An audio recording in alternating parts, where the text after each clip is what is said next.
Welcome to online classes.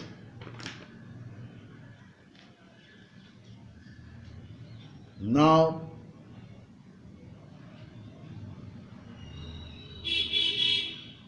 I will refer Unit 2 of English course, the new chapter, in the beginning.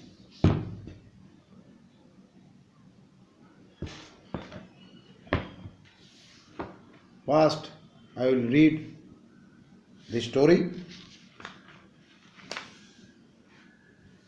then I will present before you the summary.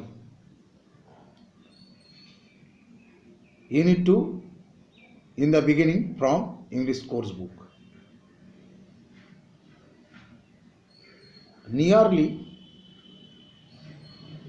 every culture has ancient stories about how the earth came into being.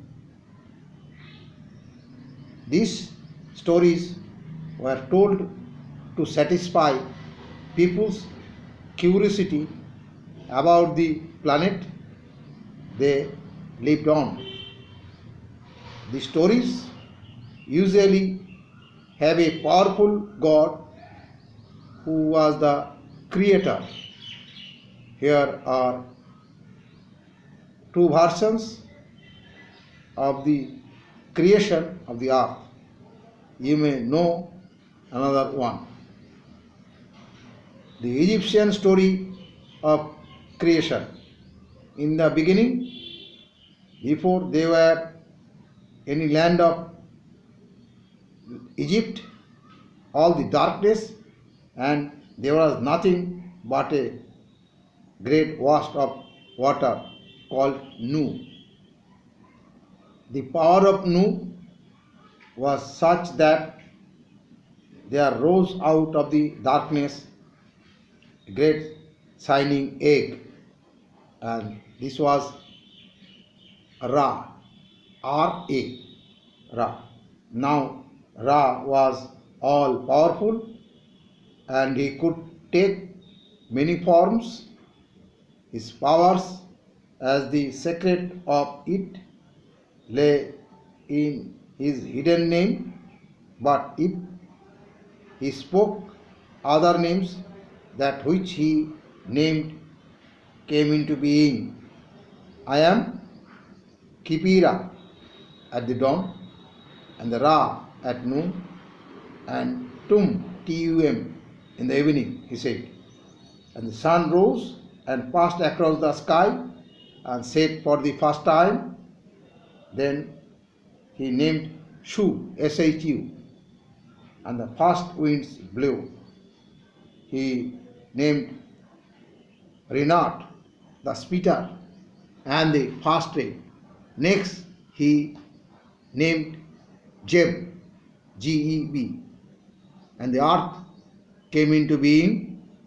He named the goddess Nut, N-U-T, and she was the sky, earth, over the earth, with her feet one horizon and her hands on the other.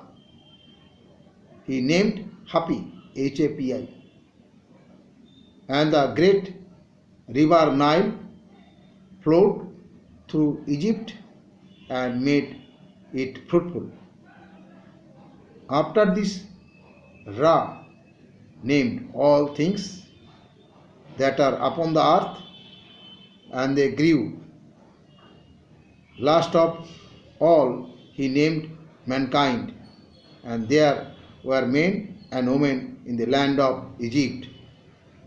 Then Ra took on the shape of a man and became their first Pharaoh, ruling over the whole country for thousands and thousands of years and giving such harvest that forever afterwards the Egyptian spoke of the good things which happened in the time of Ra, R, capital R, small a, Ra. Now, another creation, story of creation, that is the Yoruba story of creation.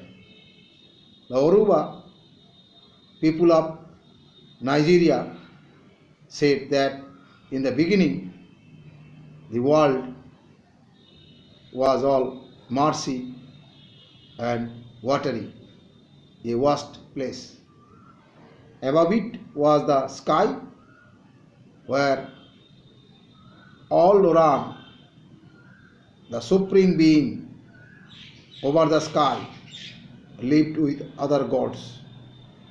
The gods came down sometimes to play in the marshy vast, coming down spiders' webs with hung across great gaps like a fairy bridge. But there were no men yet, for there was no solid ground. One day, Al Oran called the chief of the gods, Orisha Enla, into his presence. He told that he wanted to create firm ground and asked him to set about the task. Great God was given a nail shell in which there was some loose earth, a pigeon, and the hen with 5 toes. He came down to Mars and threw the earth from the snail shell into a small space. Then he put the pigeon and the hen on the earth, and they started to scratch and scattered it about. And the hen on the earth, they started to scratch and scatter it about. Before long, they had covered much of the Mars, and solid ground was formed. After the task was completed, the Supreme Being sent a chameleon to inspect the work. The chameleon is noted for its slow, careful work and its big rolling eyes. After a first inspection, the chameleon reported that the earth was white but not dry enough. Later, he was sent again, and this time he said it was both white and dry. It was the story, complete story. Already I read it out. Now I will refer the summary of this story. That is, summary shall be in 2 parts. One is the Egyptian story of creation, another is Yoruba story of creation.